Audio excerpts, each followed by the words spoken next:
am the Chief Executive Officer of Uganda Tourism Board. I'm a Ugandan citizen, born and bred. I've lived here for over 40 years. I won't give specifics. I'm a mother of 5, married to another Ugandan. I've spent most of my life marketing and selling fast-moving consumer goods, as you know. So I worked for Uganda breweries for close to 20 years. In between there, I worked for a brand called Heineken. I started the Heineken business in Uganda. I worked for GlaxoSmithKline for a very short stint. Essentially, my life has been marketing, selling. Towards the end of my career at Uganda breweries, I did a little bit of corporate relations, so corporate affairs. So I dabbled in lobbying, and I think probably that's when I got my taste for the public sector. Because when I was working in that role, of course I was working for the brand Uganda Breweries, but working very closely with the Uganda Revenue Authority, the Ministry of Finance, Economic Planning and Development. I worked also very much with the Ministry of Trade, the Ministry of Agriculture. And in that time, for about 3 or 4 years that I was in corporate affairs, I started to understand what it is to live and work for a purpose that's bigger than yourself, that's bigger than any company, to work for a brand or a company called Uganda. And I got inspired in that sense and motivated by our seniors in this space, people who have worked for public sector for years and are still serving, and you can really see that they're living purposeful lives. So that's kind of the time that I said I can switch it up. I can move from private sector to public sector. And when this opportunity presented itself in January, I decided to throw my towel in the ring as well. I see what comes out, and here we are. First of all, tourism is just, I think, one of the biggest and most potential sectors we have as Uganda. When we talk about elevating the status of Uganda, of Ugandan citizens and our people, to middle income status, there is only one sector I see, doing this ably in the next 10 to 15 years, and that is tourism. Already we're employing over 800,000 people. Already we're earning close to $3 billion US. We're contributing about 6% of GDP, pegged to grow to double-digit growth, before the year 2040. So when you look at the prospects for tourism, and when you look at the assets we have that we are offering, our product offering versus other destinations in the world, I feel like the writing is on the wall. It's almost like the time is now. It's do or die. We either take advantage of the assets and the national, our destination as it is.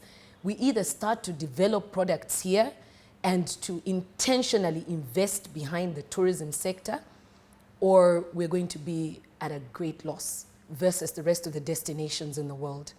And yet our product offering is like no other. You find that our biodiversity, because we are a water basin, essentially Uganda, we're sitting in a water basin. We're sitting on the shores of one of the largest tropical lakes in the world, the largest tropical lake, Lake Victoria. 65% of Lake Victoria is in Uganda. As if that's not enough, we have about 165 lakes. That in itself is just a number until you understand the biodiversity that underscores being a water basin.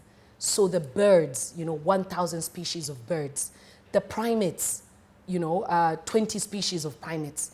We talk a lot about our gorilla, that magnificent beast of ours. We talk about the chimpanzee, but there are 20 species of primates, so 18 others in this 241,000 square kilometers that we call home.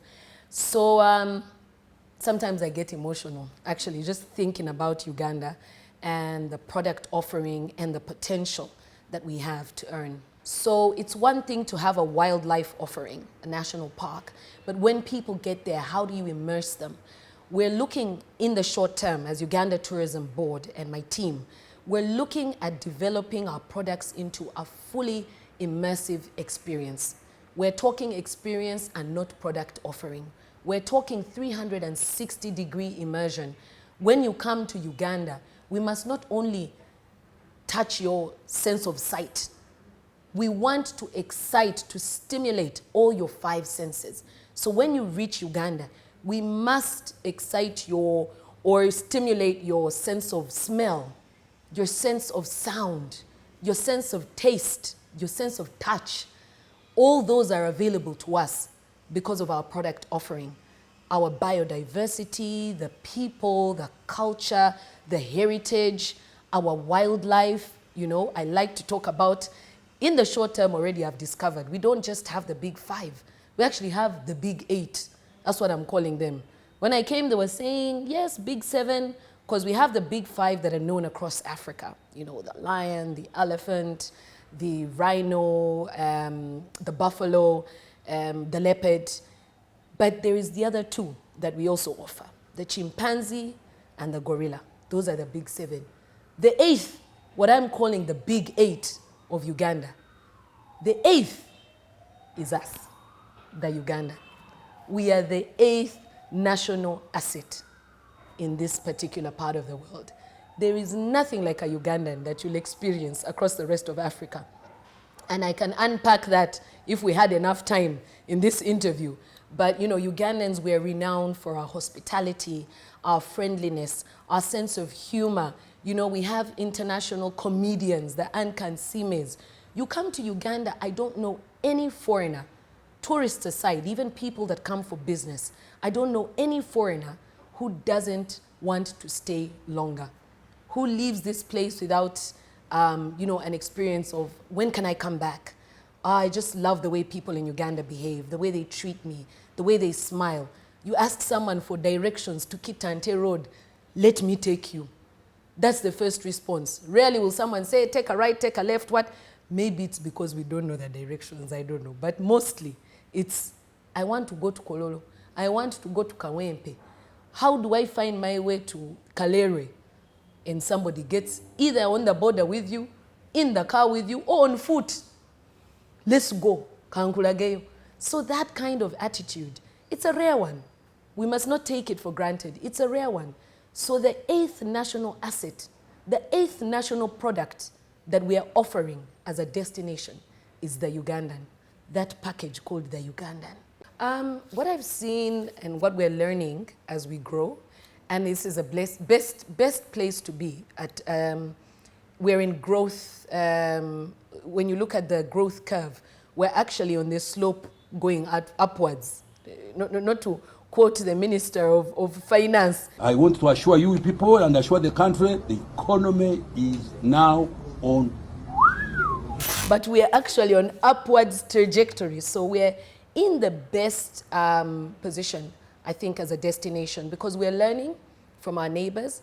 Blueprint has been written by other destinations, the Singapores of this world, the Dubais of this world. So ours is to customize some of these learnings so that we apply and also spark growth within our own sector. So what we're seeing a lot of in other destinations is public-private partnership. And that public-private partnership has, I think, is part of the reason you've seen destinations like, you know, Tanzania even Rwanda, for example, growing from 0 and, you know, essentially exponentially multiplying their visitors. You have the intervention, engagement, and participation of the private sector. We cannot do it without the private sector. And when I say the private sector, there are those who are already in the private sector value chain of tourism. So you have the tour operators, you have the tour guides, you have the hoteliers, you know, and a couple of other value chain players. And we're already working very closely with them. But I would like us to go a step further and onboard and engage at least the top 10 or top 20 taxpayers in our country. So the telecoms, they have a role to play in growing tourism, in creating connectivity, network accessibility, which is part of our tourism offering. You know, you go to countries like Dubai, immediately at the airport, you know, a SIM card that's fully enabled is waiting for you. Data loaded, voice loaded. You go to other parts of the world, Wi-Fi availability is a thing of the past. I wrote about domestic tourism and the role of domestic tourism and how important it is in order to spark that international growth. In social studies, there's a theory called critical mass. It's the bare number of people required to adopt a habit, an innovation, or an idea before that idea or execution becomes self-sustaining and starts to build momentum and move and grow on its own. Tourism is that innovation that we're working with. We need a critical mass in order to unlock the growth we're looking for. Uganda, we've set ourselves a very audacious goal. 10-fold growth plan, that is the total GDP. So if we're at about 50 billion now, we're talking about 500 billion US dollars by the year 2040. In that 10-fold growth plan of Uganda as a country, tourism as a sector, as a pillar, is pegged to grow 25-fold. In order to grow 25-fold, we have to start from somewhere. The impetus, momentum has to be built from somewhere. We are over 45 million Ugandans here. If I take out the children, okay, fine, maybe half of that. That is already bigger than some nations in Africa, in the world, in terms of numbers. Can you imagine if every Ugandan, at least twice a year, visited a national park, visited Wanale, the land of 1,000 waterfalls in the east, visited the Sipi Falls, visited Ngamba Island, where we have our chimpanzees. So, I mean, it goes on. We need to create the critical mass so that we build momentum for visiting our own destination. There's the modalities around, of course, economies of scale. If we have more of us traveling, the cost of traveling will go down. You know, a lot of people are encumbered or put off by the price of accommodation. It could be the price of air flights, in-country air flights.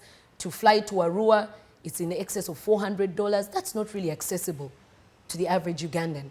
But if more of us are using these facilities, first of all, we are going to attract more investment, because the people with the aircrafts, the people with the helicopters and the choppers, they will understand, they will see there is a market. Once there is a market that is being generated from 45 plus million of us, we will attract the right kind of investment, the level of air travel, the level of road travel as well, that then brings down the costs. It's as simple as that. It's a game of numbers, economies of scale, critical mass. The economists have shown us that is how business grows. And money begets money. As soon as we start to inject our own money into the tourism system, into the tourism cycle, into the sector, it's going to attract investment. Money follows money.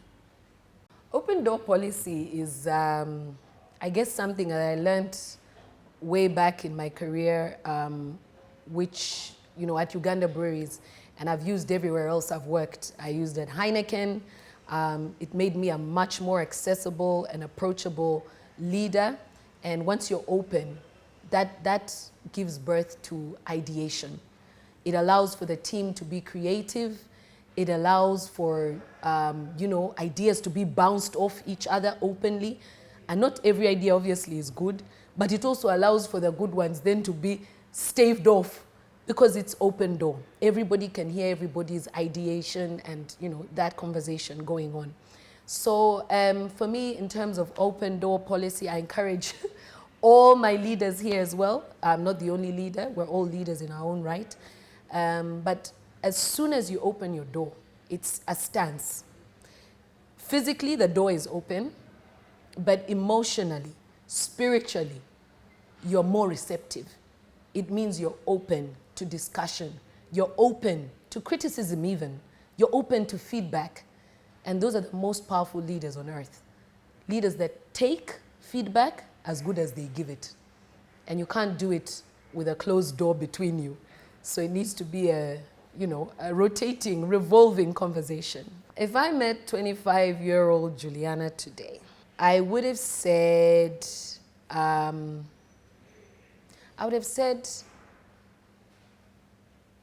be more patient. Work on adjusting your personal velocity. That's what I would have said. Because at times, when I look back on my career and even personal life, I think I've moved a bit faster than what I should have. I don't know. And sometimes, which is not a bad way to be, it's probably the reason I'm here, but sometimes you miss it, you don't enjoy it, so you're moving on to the next thing. You graduate, you get a job, you get married, you get children, then they're in school, now they're graduating. And when I look back, it's like everything's happened so fast. It's a whirlwind. And because you have this innate pressure to keep going, to achieve. So I would say to 25-year-old Juliana, be patient. It'll come. We're all going to get there. Imagine we're all here now. All my peers, whether, whatever velocity you're moving at, all these government offices, most of the CEOs in Uganda right now, I know, and yet we were all moving at different velocities. So I would say slow down, enjoy the journey, enjoy the people in the journey until you get to, your purpose and your fulfillment. I think it's obvious to you by now, since we've known each other for a while, and those who are in my closer circles. I'm a bit of an extrovert, so it means that I draw my energies from people and from without. So when I'm feeling particularly drained, maybe it's too much, I tend to defer to family. I tend to go back to home base. That's where I draw my energies. So my people, my children, my husband, my mother, my grandmother, that's where I draw my energies and my source of strength, really. So when I need a break, that's what I do. But otherwise, the job is very social, it's very demanding. Sometimes we're working very long hours. We travel quite a bit, but all in good stead, and all for the bigger and greater purpose. And, just working with people who have the same passion, who have the same vision and same belief. It's no secret, sometimes these jobs can be painstaking. Sometimes you want to move something, it's not moving as fast as you want it to. There's a bit of red tape. But where I think we draw our inspiration from, at least as Uganda Tourism Board and the sector, is from within ourselves, because we love our product, we believe in the product. I don't think there's a better product than Destination Uganda. It really has all the facets of an award-winning brand. So when you're working on a powerful brand like that, the rest is noise.